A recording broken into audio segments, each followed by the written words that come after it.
नमस्ते महालक्ष्मी नमोस्तुते। नमस्ते गरुडारूढे कोलासुरभयङ्करी सर्वपापहरे देवी महालक्ष्मी नमोस्तुते।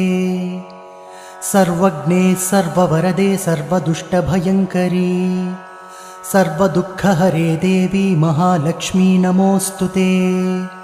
सिद्धिबुद्धिप्रदे देवी भुक्तिमुक्तिप्रदायिनी मंत्रपूते सदा देवी महालक्ष्मी नमोस्तुते। आद्यन्तरहिते देवी आदिशक्ति महेश्वरी योगज्ञे योगसम्भूते महालक्ष्मी नमोस्तुते। स्थूलसूक्ष्ममहारौद्रे महाशक्ति महोदरे महापापहरे देवी महालक्ष्मी नमोस्तुते।